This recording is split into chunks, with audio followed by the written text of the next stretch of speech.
तो दोस्तों आपको कैसा फील होगा जब आपको पता चले कि आपके शहर के अंदर एक राख के जरिए आपको वैम्पायर एक डीमन के अंदर कन्वर्ट किया जा रहा है। सुनने में काफी इंटरेस्टिंग लगता है ना। तो आज की मूवी इसी के ऊपर बेस्ड है, जिसका नाम है वैम्पायर्स वर्सेस द ब्रॉन्क्स। ये मूवी 2020 में रिलीज की गई थी, जो कि नेटफ्लिक्स के ऊपर फिलहाल मौजूद है। तो अगर आप चाहो तो वहां पर जाकर इसको देख सकते हैं। तो चलिए अब बिना किसी देरी के चलते हैं सीधा वीडियो की तरफ।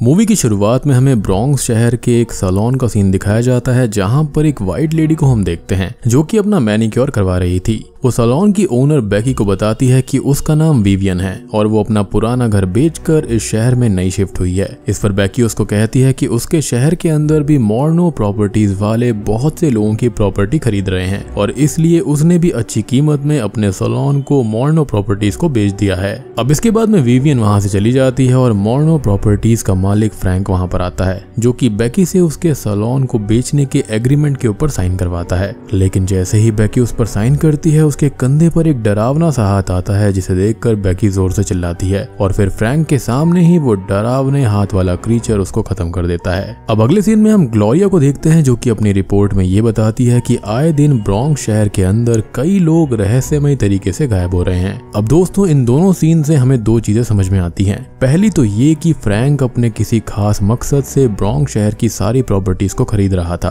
और दूसरी ये कि कहीं ना कहीं फ्रैंक ब्रॉन्क्स से गायब हो रहे लोगों से कनेक्टेड है। खैर अब अगले सीन में हम मिगल नाम के एक टीनेजर बच्चे को देखते हैं, जो कि अपने दोस्त टोनी के ग्रोसरी स्टोर पर आता है और उसे ब्लॉक पार्टी का पोस्टर देके बताता है कि कन्वीनियंस स्टोर यानी कि इसका मालिक जो है वो उसे मॉर्नो प्रॉपर्टीज वालों को सेल करना चाहता है। इसलिए अब उन्हें साथ मिलकर एक कम्युनिटी बनानी होगी ताकि वो इस कन्वीनियंस स्टोर को बिकने से रोक पाए। अब इस पर टोनी मिगल का साथ देने के लिए हाँ कर देता है। अब यहाँ से निकलने के बाद मिगल अपने बेस्ट फ्रेंड बॉबी के पास में जाता है, जहाँ पर उसे अपनी क्रश रीटा दिखाई देती है, जो कि उसे देखकर मुस्कुरा देती है। खैर यहाँ से सीन शिफ्ट होता है और हमें वैम्पायर्स की बुक पढ़ते हुए लुइस को दिखाया जाता है। लुइस मिगल और बॉबी का बेस्ट फ्रेंड होता है और उसे वैम्पायर्स के बारे में काफी जानकारी थी। इसके बाद में तीनों दोस्त मिलकर घर की तरफ जा रहे होते हैं कि तभी अचानक से विवियन उनसे टकरा जाती है, और विवियन वही वाइट लेडी है जिसे हमने मूवी की शुरुआत में देखा था। अब यहाँ पर वो बच्चों के पूछने पर उनको बताती है कि वो इस शहर में नहीं है, जिस पर मिगल उसे अपनी ब्लॉक पार्टी के बारे में बताता है और इस पर विवियन मिगल की हेल्प करने की बात कहकर वहां से चली जाती है।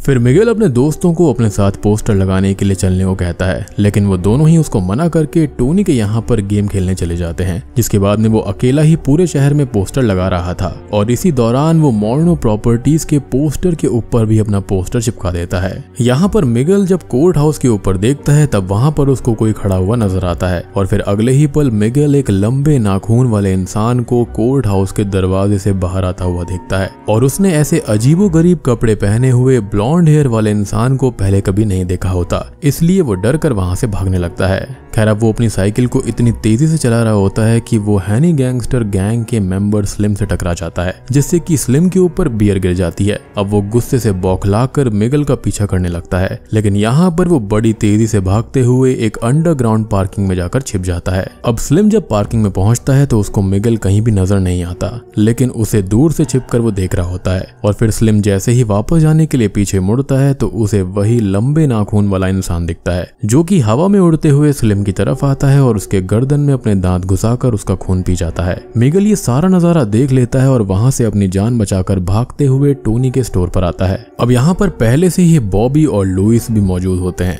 मिगल वैम्पायर वाली सारी बातें अपने दोस्तों को बताता है, लेकिन तभी स्टोर के दरवाजे पर वही वैम्पायर आ जाता है, जिसको देखकर ये तीनों दोस्त छिप जाते हैं। वैम्पायर स्टोर के अंदर आता है और सैनिटाइजर खरीद कर वहां से चुपचाप बाहर चला जाता है, लेकिन उसे जाते वक्त मिगल और उसके दोस्त देखते हैं और स्टोर के मिरर में उसकी परछाई नहीं दिख रही होती, यानी कि वो वाकई में एक वैम्पायर होता है। अब मिगल टोनी और अपने दोस्तों को स्लिम की लाश दिखाने के लिए पार्किंग में ले जाता है, लेकिन वहां पर उनको कोई भी नहीं दिखता, जिसके बाद सभी लोग मिगल को झूठा समझकर अपने आप घर चले जाते हैं। अब दूसरी दूसरी तरफ हम देखते हैं कि फ्रैंक स्लिम की लाश को ठिकाने लगा रहा होता है, यानी कि वो इन सब में मिला हुआ था। यहाँ फ्रैंक के अलावा 4 वैम्पायर्स भी होते हैं जो कि किसी कमांडर के बारे में बात करते हैं। अब अगले दिन तीनों दोस्त टोनी के स्टोर पर मिलते हैं, जहाँ पर वो वैम्पायर वाली ब्लेड मूवी को देखकर काफी कुछ सीखते हैं। जिसके बाद में लुइस, मिगेल और बॉबी को कुछ जरूरी बातें बताता है, जैसे वैम्पायर को सनलाइट से डर लगता है, इसलिए वो दिन के वक्त कॉफिन में सोते हैं और सिर्फ रात में निकलकर लोगों को अपना शिकार बनाते हैं।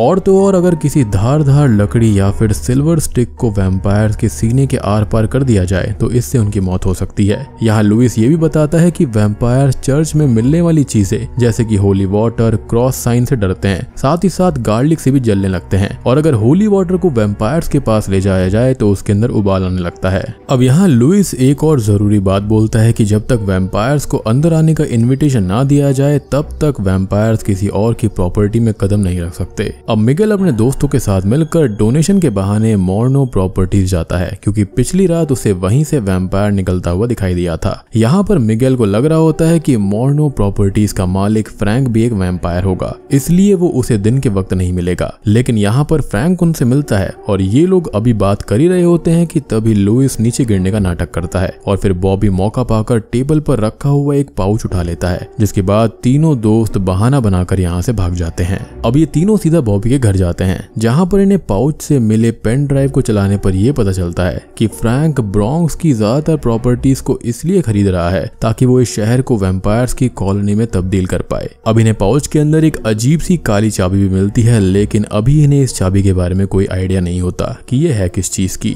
अब ये तीनों साथ मिलकर कोर्ट हाउस जाने का फैसला करते हैं ताकि ये वैम्पायर्स के बारे में ज्यादा से ज्यादा सबूत इकट्ठा कर पाएं। अब कोर्ट हाउस पहुंचकर ये सब कुछ अपने कैमरा से रिकॉर्ड करने लगते हैं कि तभी इन्हें सामने रखे हुए कॉफिन के अंदर स्लिम को मारने वाला वैम्पायर सोता हुआ दिखाई देता है, जिसको देखकर ये तीनों काफी डर जाते हैं। लेकिन इसी वक्त अचानक से बॉबी का फोन बजने लगता है, जिससे कि वो वैम्पायर जाग जाता है। अब तीनों बच्चे यहाँ से फुल स्पीड में अपनी जान बचाकर भागते हैं और फिलहाल अभी दिन का वक्त होता है, इसलिए वैम्पायर्स कोर्ट हाउस के बाहर आकर इनका पीछा नहीं कर पाते।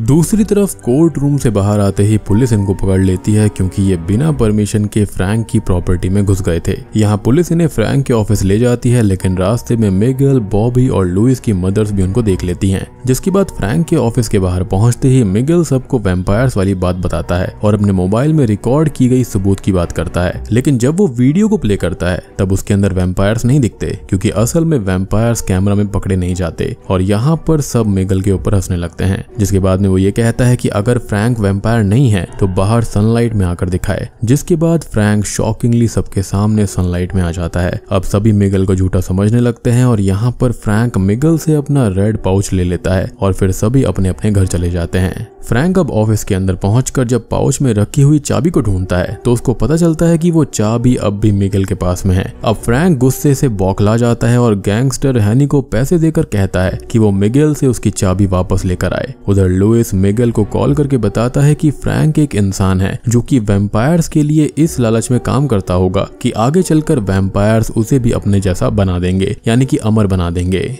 इसके बाद में मिगेल और लुइस वैम्पायर से फाइट करने के लिए चर्च जाकर होली वाटर चुराने का प्लान करते हैं। यहाँ मिगेल बॉबी को भी अपने प्लान में शामिल करने के लिए कॉल करता है, लेकिन वो उसको बुरा भला सुनाकर फोन काट देता है और हैनी के बुलाने पर उससे मिलने उसके अड्डे पर चला जाता है। अब यहाँ पर हमको ये भी पता चलता है कि बॉबी को शुरू से ही एक गैंगस्टर बनने में इंटरेस्ट था, इसलिए जब हैनी ने खुद उसे सामने से इन्वाइट किया तो बॉबी तुरंत ही उससे मिलने चला जाता है। मीनवाइल टोनी के स्टोर पर विवियन आती है और कुछ सामान खरीदती है, लेकिन टोनी जैसे ही शॉपिंग बैग्स देने के लिए नीचे झुकता है तो उसे कैमरा में विवियन की शैडो नहीं दिखती। वो समझ जाता है कि वो एक वैम्पायर है, लेकिन वो कुछ भी रिएक्ट नहीं करता। लेकिन यहाँ विवियन सब समझ गई थी और अगले ही पल वो उसको भी मौत के घाट उतार देती है। अब इसके बाद सीन शिफ्ट होता है और हम देखते हैं कि मिगेल और लुइस चर्च से होली वाटर चुराकर बाहर निकल रहे होते हैं कि तभी वहां पर मिगेल की क्रश रीटा आ जाती है, जिसके पूछने पर मिगेल उसे अपना सारा प्लान बताता है। दूसरी तरफ बॉबी जब हैनी के अड्डे पर पहुंचता है तो उसको पता चलता है कि उसे गैंग में ज्वाइन होने के लिए नहीं बल्कि इसलिए बुलाया गया था ताकि हैनी उससे फ्रैंक की चाबी के बारे में पता कर पाए।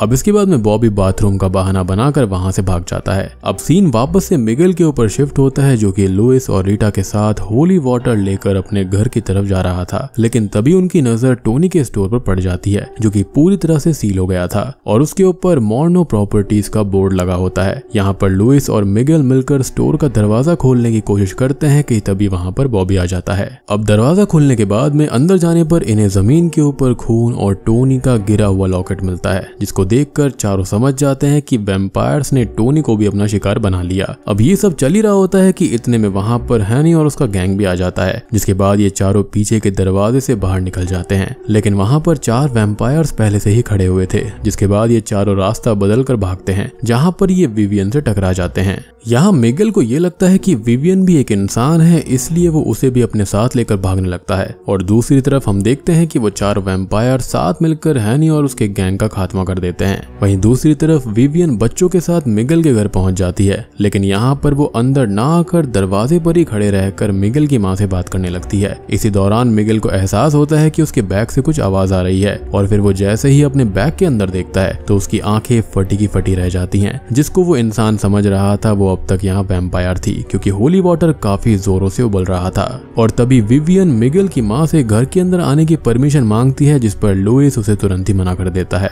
और हम जानते हैं कि बिना परमिशन के वैम्पायर्स घर के अंदर नहीं आ सकते, बेसिकली किसी और के इलाके में नहीं जाते। अब यहाँ पर मिगेल अपनी माँ को होली वाटर दिखाते हुए ये बताता है कि विवियन एक वैम्पायर है, जिसके बाद विवियन खुद बताती है कि वो वैम्पायर के कमांडर की बेटी होने के साथ साथ वैम्पायर्स की लीडर भी है, और उसने वैम्पायर्स की कॉलोनी बनाने के लिए ब्रोंक्स शहर को इसलिए चुना क्योंकि उसे मालूम था कि ब्रोंक्स शहर के लोगों के अंदर यूनिटी नहीं है और एक दूसरे के गायब होने से किसी को कोई भी फर्क नहीं पड़ता। यहाँ विवियन मिगेल से अपनी चाबी मांगती है, लेकिन वो उस पर होली वाटर डाल देता है, जिससे कि वो घायल होकर वहां से भाग जाती है। अब अगले दिन मिगेल, बॉबी, लुइस और रीटा मिलकर वैम्पायर्स को मारने के हथियार इकट्ठा करते हैं, जिसके अंदर होली क्रॉस, होली वाटर के गुब्बारे, नुकीली लकड़ी की स्टिक्स और गार्लिक वगैरह शामिल होता है। जिसके बाद ये चारों कोर्ट हाउस जाते हैं, जहाँ पर रीटा काफी डर जाती है और मिगेल को वापस चलने को कहती है, जिस पर वो ये कहता है कि अब शाम होने में सिर्फ आधा घंटा है और इसलिए अब वो वैम्पायर्स को खत्म करने के बाद ही वापस जाएगा। जिसके बाद में रीटा वहां से मदद बुलाने के लिए बाहर चली जाती है। यहाँ से तीनों दोस्त अकेले आगे बढ़ते हैं और फिर उन्हें एक कमरे के अंदर 5 वैम्पायर्स छत से लटके हुए दिखाई देते हैं, जो कि उस समय सो रहे थे, क्योंकि अभी अंधेरा होने में आधा घंटा बचा था।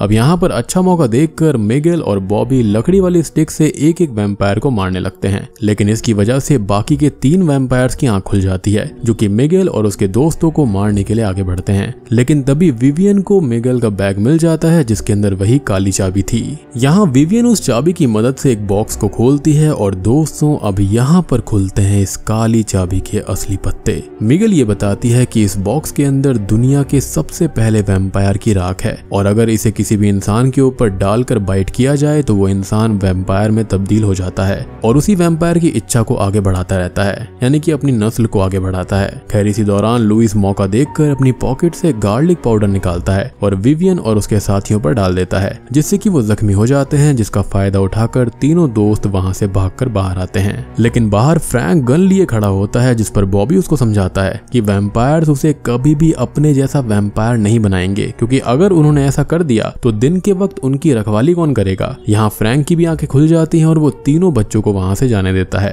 खैर अब तक रात हो गई थी और इसलिए वैम्पायर्स बाहर आते हैं, और जब उनको पता चलता है कि फ्रैंक ने बच्चों को जाने दिया है तो वो उसको भी मार देते हैं, यानी कि भैया इनके साथ काम करने में कोई भी सिक्योरिटी नहीं है। अब दूसरी तरफ हम देखते हैं कि विवियन और बॉबी साइकिल से भागते हैं, जबकि लुइस अपने स्केटबोर्ड की मदद से भागता है, और इसी दौरान वो गलती से एक अलग रास्ते पर निकल जाता है, जहां पर वही ब्लॉन्ड हेयर वाला वैम्पायर उसे अकेले पाकर मारने की कोशिश करता है। लेकिन यहाँ लुइस बड़ी चालाकी और हिम्मत के साथ अपने स्केटबोर्ड का इस्तेमाल करते हुए उस वैम्पायर को खत्म कर देता है। उधर बॉबी और मिगेल को अकेला पाकर विवियन उन पर हमला करने लगती है, लेकिन तभी वहां पर रीटा मदद लेकर पहुंच जाती है, जिसके बाद ब्रोंक्स शहर के सभी लोग साथ मिलकर विवियन पर हमला करने आते हैं। और इसी दौरान जब बॉबी उस पर हमला करने जाता है तो विवियन उस पर वही पाउडर डालकर, यानी कि वही राख को डालकर उस पर बाइट कर लेती है। अब इतने में मिगेल अपनी साइकिल पर सवार होकर विवियन की तरफ आता है और एक नुकीली सी बैट को विवियन के दिल के आर पार कर देता है और विवियन वहीं पर खत्म हो जाती है,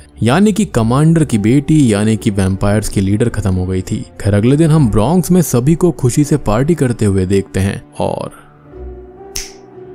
बूम, इसी के साथ में ये मूवी यहीं पर खत्म हो जाती है। तो दोस्तों ये थी वैम्पायर्स वर्सेस ब्रॉन्क्स मूवी की कहानी। इस मूवी का कॉन्सेप्ट काफी सिंपल है क्योंकि इसके अंदर वैम्पायर्स के उन्हीं रूल्स को दिखाया गया है जो कि आज तक हम देखते आए हैं, लेकिन इस मूवी की मदद से जो चीजें शो करने की कोशिश करी गई है वो है यूनिटी। क्योंकि पहले तो ब्रॉन्क्स शहर के लोगों को एक दूसरे से फर्क नहीं पड़ता था, कोई गायब हो जाए कुछ भी हो जाए कोई दिक्कत नहीं है, लेकिन मूवी के एंड में सभी लोग साथ मिलकर विवियन को खत्म करते हैं। इसके अलावा ये मूवी अपने पीछे ये सवाल छोड़ जाती है कि आखिर बॉबी का क्या होगा, क्या वो वाकई में लेजेंड था या फिर कोई मिथ था, और अब क्या बॉबी वैम्पायर में तब्दील होगा। तो इस चीज के बारे में आप लोग मुझे कमेंट सेक्शन के अंदर बताना कि वो मिथ था या फिर रियल था।